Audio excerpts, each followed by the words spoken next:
the undoing of this football team. Penalties, turnovers, terrible tackling. I think there are some serious questions on both sides of the ball.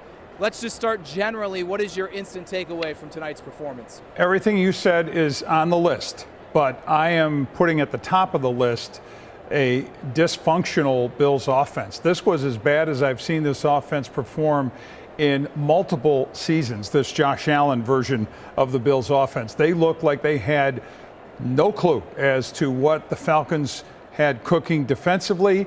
The blitzing that the Falcons did, and they should have fully expected. Jeff Ulbrich, the defensive coordinator for the Falcons, that's something he brought as the new DC there. And you could tell how much that affected Josh Allen, threw him off his game. If he wasn't being sacked, John, he was definitely being affected, impacted, and struggling to really get a handle on anything. They had, I thought, this offense for the most part on its, scratching its head, not knowing what's coming next throughout the whole game. And that was the frustration you could see building. Yeah, Josh Allen uncharacteristically didn't seem to have an answer for the blitz. He wasn't getting the ball out quick, and when he was holding on to it, as you mentioned, he ultimately was sacked 4 times in this game. I think it goes to a broader point that we've discussed leading into this game. Even when the Bills were winning and putting up 30 points, the wide receivers are not consistently winning the outside battles one-on-one, and I think you saw that when things were sped up for Allen here this evening. He didn't have an answer or someone to go to, and we discussed it going into the show, going into the game on the pregame show. No Dalton Kincaid may be a bigger deal than we thought. It was a huge deal, yeah, because I think he would have been his best option on those quicker throws that you make when the blitz is coming, when you see it coming and you've got to react to it. And I think the chemistry between Josh and Kincaid is to a point where Kincaid would make that hot route adjustment and then Josh could hit him with that. Losing Josh Palmer as early as they did, another savvied pass catcher out of the mix. I thought it would be a bigger game with Khalil Shakir, but obviously not enough. All right, let's hear from the Bills quarterback, Josh Allen, at the podium right now. I mean, it takes everyone. Little details matter. Mine wasn't good enough tonight, and we gotta find ways. We had some God-given opportunities. I mean, the play at the end of the half, Taylor Rapp busting his butt to make a play there. The field goal block. We had our opportunities to, take advantage of, and we didn't. Jack, I felt like you were under unusual amounts of pressure. Can you tell us what was going on there? Yeah, I mean, they had a good plan. Looks like they, came off a bye week and got the game plan us quite a bit. And again, I got to be better and seeing the things that they're trying to do to us and make adjustments accordingly. Josh, after the block field goal, you got the ball down. It was a 3rd and 2, and they called that sort of reverse to Shakir. Last week, Sean said things got too cute. Does that seem like that kind of a too cute play? Listen, if it works, it's a great call. If it doesn't, it's not. If we run the ball there just downhill, it doesn't work. It's not a good call, right? Something that doesn't work is not going to be a good call. So we roll with it. Josh, what coverage were the Falcons in, and how well did they do a good job of disguising it? Yeah, played some man. Shown quarters and played some man to it. Yeah, we gotta be better. The loss of Palmer, how did that impact you guys going forward there?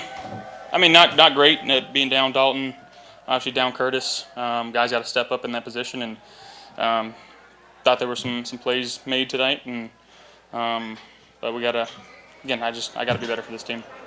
How difficult did they make it for you to take some shots downfield? It seemed like they was giving you those opportunities, but how tough was it for you to, get the ball downfield? Yeah, I mean, when we have opportunities, we got to convert them. Coming out in the first play, thought we had a good play there. Obviously, it worked. Didn't win. John, I'm sure you like to win on the bye or win, but does the bye come at a good time? Back-to-back losses and things that knock on the Bills. Typical. I mean, it's gonna eat at me the next 2 weeks. So yeah, I mean, a lot of stuff to clean up. We'll put our focus to our next opponent and go from there. Did you hurt your hand in the first half? No. Are you playing completely healthy right now? Yeah. Josh, what's to learn from this defeat? I I know it's just fresh off, but like, you know, what's to learn from this? We got to take advantage of our opportunities. The ones I alluded to earlier. Some things that absolutely completely went our way, and you know it sucks when you feel like 2/3 of your teams, the offense and the defense, are doing their job, and you're the team not to pull your weight. It sucks. So again, gotta get in the film room and learn from our mistakes and move on. Josh, you said the other day that through the first 4 wins, you didn't feel like you guys were even at your best at that point. Now with these last 2, is there a little, not panic, but is there a little bit of eye-opening right now to what's going on? No, I wouldn't say so. I think it's things that we know what to improve on. We've got to put in the work and we got to do it. What happened on that 4th and 3 play when you tried to flick it? You couldn't get your motion in on that play? Yeah, I mean, I felt backside pressure. Trying to get the ball out, sometimes when you open it up when you're rolling to your left, that causes big hits, and just tried to get it to our playmaker. Sean last week said that you felt like the offense, well, he said too cute at times. Joe kind of disputed that a little bit this week, but you know, when you look at that 3rd and 1 call to Elijah, it doesn't work. You know, where do you land on the idea of the offense looking too cute at times right now? Again, you run duo or throw a quick pass and you don't get it, that's a bad call too. We got to execute whatever Joe calls, and you know there's opportunities to be made and to be had, and we're not taking advantage of them as the players on the field. Well, y'all got into some great rhythm coming out of halftime. James Cook got going, and then you was utilizing Ray Davis during some play action. Then y'all kind of like totally go away from that. What goes into the hot and cold with the offense at times? I mean, the other guys don't get paid too. You know, they're game planning just as hard as we are, and flat out they just play better than us tonight. Josh, I'm sorry you got us something similar to the start, but after cleaning up turnovers so much last year to have a string of them now the last few weeks, is there anything defenses are doing differently to you? No, I mean the one before half, again, ball gets deflected out of my hand. The one at the end there, you're in dire situations, ball gets deflected. So honestly, if I could take them back, I'd take them back. But yeah, I gotta be better. Josh, you've been sacked I think 11 times this year. I think it was only 14 all of last year. You're almost at that total. What's happening that is allowing the pressure to get to you? I got to be better. Protections, IDs, movement in the pocket. Just got to be better. But there's also a source of reasoning that your receivers are not getting open quick enough. I mean, you're forced to look, and you're getting the pressure. Is that part of the problem? I mean, you can beat man to man with a perfectly thrown ball and a well thrown ball, and you know we got to take advantage of those opportunities. Josh, obviously frustration the last 2 weeks, but is there anything that you can take from an optimistic standpoint to maybe see it turn around soon? I think we were 3-2 last year, sitting at 4-2 going into a bye week. You know, at any point you can have a winning season. You know, almost halfway through the year. I know we're not quite halfway, but I think you'll take those odds. Hey guys. That's Bills quarterback Josh Allen after a 24-14 loss here on Monday Night Football to the Atlanta Falcons. Anything stick out to you from what Allen said, Vic? Yeah, well, right at the end, of course, he references the comparison of 3-2 record versus 4-2 now. But let's note the fact that they now are staring up at the New England Patriots in the AFC East for the time being because of the head-to-head. So that's something. The other thing is a lot of questions he was asked about that play, the one that Elijah Moore gets on what looked like similar to the Dawson Knox turnover against New England, where they were doing the pitch instead of just a straight run play or whatever, getting cute.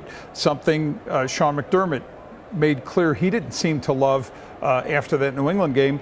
And Josh gave the protective answer of Joe Brady for Joe Brady's sake, saying, you know, if you ran something else and it didn't work, then it didn't work. So he's trying to say, you know, the safe answer is if it doesn't work, it's not a good play. But honestly, it looked a little too cute to me, John. It was horrible. And we'll get into the coaching side of things because I'm sure, Vic, those conversations and that dialogue being had by many of you coming out of this latest loss by the Bills. We'll take a break right now. Still hoping to hear from Sean McDermott coming up here on a special post-game edition of Sports Talk Live.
Sure.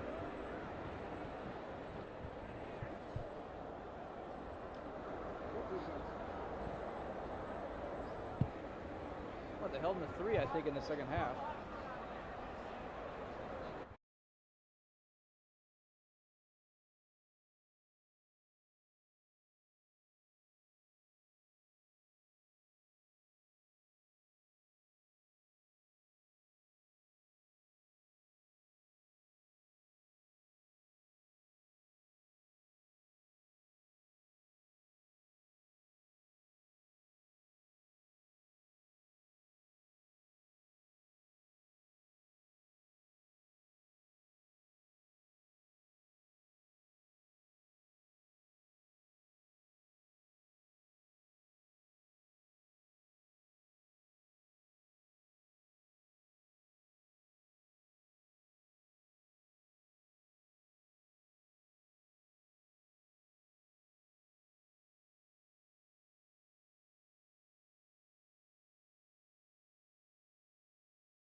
Now back to Sports Talk Live Buffalo, sponsored by Solino Law. Welcome back live here inside Mercedes-Benz Stadium for a special post-game edition of Sports Talk Live. Bills falling to the Atlanta Falcons 24-14 here on Monday Night Football. Vic, let's go to the defensive side of things because holy smokes, rough go, especially out the gate. Bijan Robinson and Drake London, they were just unstoppable, and frankly, if not for some luck, this would have been a bigger blowout. They did get better second half, but still so concerning to see guys running free and the poor tackling continuing. Horrible tackling, and again, we've got to throw in the caveat that there were injuries piling up on the Bills defense during the course of the game. Before the game, Daquan Jones in pregame warmups being hurt. No Matt Milano. Okay. But all that said, the people you have in there need to do much better than that. There's still a lot of season left, and even if you get some of those people back, we've seen this poor tackling trend. We've seen the poor gap assignment or gap integrity trend. This team is doing awful stuff in that regard. You're giving up 443 yards against this Atlanta offense, which is explosive, but that, to me, is beyond inexcusable. Yeah, it's at the core here. It's tackling. It's something Sean McDermott has been hammering over the past few weeks because it's been problematic almost the entire season at this point.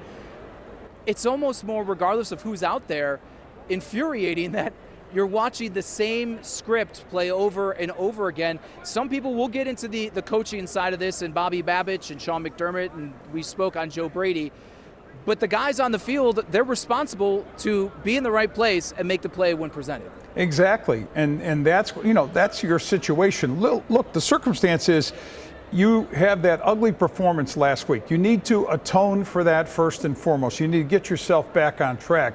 And now we're seeing more of the same. And what was the theme, John, going into this game? It was references, you heard Josh Allen say it, references to the fact that they weren't playing all that great in the wins they had, the two that preceded the New England game, and that the New England game served as this, whatever you wanted to call it, wake-up call, the alarm going off, a reset. Well, if what we saw tonight was an example of a reset, they've got to maybe look up the definition of reset. Absolutely. I will give a shout out to Deion Walker, 4 tackles for a loss. It looks like you're looking for any sort of a silver lining on the Bills defense. Deion Walker, the rookie, certainly seems to be like quite a hit in the middle. Let's have the Bobby Babich conversation. The Bills are going into a bye week here. It's been a little over a year now with Babich in the defensive coordinator role after Sean McDermott held the position for one season a few years back. How much do you put on the poor play of the Bills defense on their coordinator? Well, if we're dealing with fundamental things like poor tackling and gap integrity, I mean, the things that come down to ultimate responsibility of player execution, how much of that is the coaching in the form of signal calling, right? The game day operation of calling defensive signals. That's one thing to look at. I'm not saying that has nothing to do with it, but you have to at least attribute that to what kind of work is being done between games, because you and I both know Sean McDermott is intimately involved in every aspect, especially on the defensive side, of preparation during the week, of fundamentals. He doesn't let details slide. If these details are sliding during the week, I mean, that's when you have to fix it. So that is on coaching, and again, Bobby Babich would be accountable for that, but so would Sean McDermott. So would others on the defensive staff. Now, you get into a bye and you start taking a hard look, and I'm sure Sean's going to talk about that. Take a hard, truthful look at yourself is usually the phrasing he has, and I'm sure it'll be some variation of that tonight. You begin to wonder, okay, what do they take a look at? How are they operating things defensively? Does Sean want to take the full play calling back? He did that before. We know when Leslie Frazier was defensive coordinator, and that is Sean's roots. Sean's trust is going to be first and foremost in his own defensive signal calling. It's his design of defense, so it is something to watch during the course of a long break. Yeah, I can guarantee you, Vic, someone here in Atlanta will be asking Sean McDermott about the play calling duties on the defensive side of things. I assume we'll get some sort of an answer one way or the other from Sean immediately after the game. We're still waiting to hear from him, hopefully coming up here shortly. Let's look at penalties, because 8 more here this evening, 11 the previous 2 games here. Is that coaching? Is it players? It's a problem one way or the other. Yeah, so that brings the count to 30, right, in 3 games. 11 against New Orleans, 11 against, these are accepted, of course, 11 against New England, and now 8 tonight. Problematic. That speaks to discipline, first and foremost. It's I think, a team that if they're being coached against that, trying to be coached out of that, then something's missing there. A message is not getting through, John, and I don't know how it could not be getting through. I don't know how the whole penalty thing could continue to the degree that it did again tonight after what we saw last week and after what we've seen, frankly, the last 2 weeks, and the awareness of that. The other part of it is you commit penalties when you can't, from a skill standpoint, do things well enough to not, to not do them illegally, do whatever it is, blocking or tackling or eliminating something in the opponent's game. And this, when you're dealing with the speed that the Falcons have at a lot of those skill positions, that tends to also bring about that sort of stuff. But the pre-snap stuff, stuff at the line of scrimmage, you shake your head on that. And this goes back to training camp. This goes back to off season. I mean, we're into this is week 6 completed here, and John, this stuff really shouldn't be recurring. No, and it's happening at the least opportune moments of the football game here, wiping out a Bijan Robinson fumble on the opening drive that really springboarded Atlanta one direction and put the Bills behind early. We are going to take another break here on this special post-game edition of Sports Talk Live. More to come with Vic Carucci and myself after the break.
Now back to Sports Talk Live Buffalo, sponsored by Solino Law.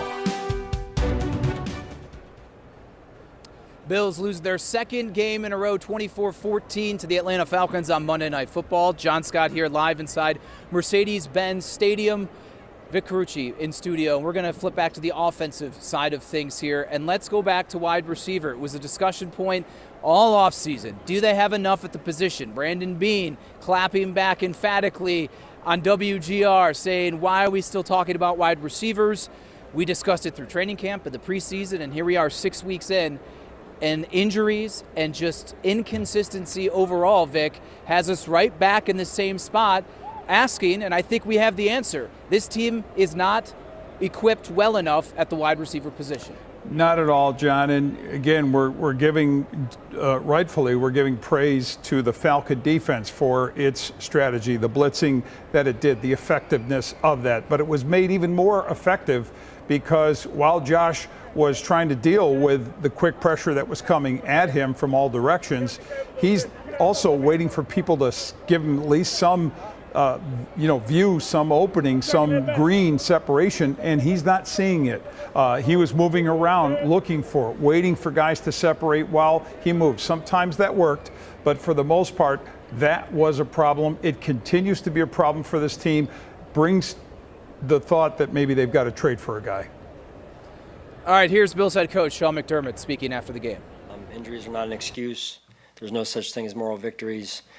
But I did think that they battled down to the end right there, which I appreciate. Not good enough in the first half. Allowing them to be a two-dimensional offense when they hit us on some long runs, and the receiver comes open, and so I thought we did a good job making adjustments at halftime on the defensive side, and limiting them in the second half, and giving our offense some opportunities, just not enough overall as a team. Special teams blocking the kick I thought was big for us, obviously. I thought we had some momentum coming out of that. And then we had the third and short situation there with the ball on the ground. We got to be better there. So overall, opportunities just not good enough in getting the result that we want. We'll work hard at it. We got to figure it out. It's not going to be easy, but we got to figure it out, work our tails off to get it done.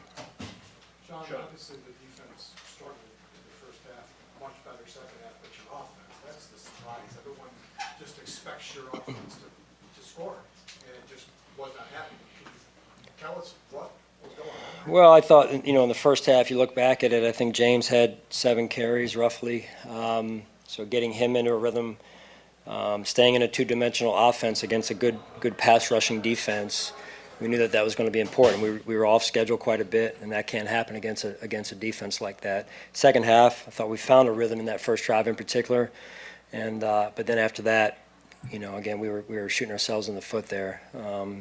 So we got to be better. Coach, to that point, I think 3 possessions, you get the ball with a chance to tie the game, and you just 2 of those went 3 and out. You didn't move the ball hardly at all. Yeah. I mean, how surprising was it even for you? Because we're used to seeing this offense up and down the field, but it just wasn't happening. No, it wasn't, and we got to figure it out. We got to dive deep into what we're doing, how we're doing it, making sure we got the right people in the right positions, and then the execution at the end of the day. So, but we got to start from ground zero and work our way back up. When the defense put you, to Sal's point, they played better in the second half, but you give up 335 yards in the first half. You're almost putting them in a position where they got to play a perfect game in the second half. How do you avoid those slow starts defensively in the first half in particular? It comes down to run defense, run fundamentals. They had some long runs. We had 8-man front called, defensive, fronts, defensive schemes called to stop the run. And when they pop a run, when somebody's out of their gap, we got to be able to make a tackle, put a defensive net on it, a secondary net. We call it a DB net. And then secondly, we shouldn't be out of our gaps to begin with, and we got to play better run defense, because that opens up then the pass. When you commit to the run, here comes the pass, right? So just overall a better start, and but it's never one position. And I thought the guys did a better job in the second half. I think they had 335 in the first half. To your point, 443 total, so about 110 yards.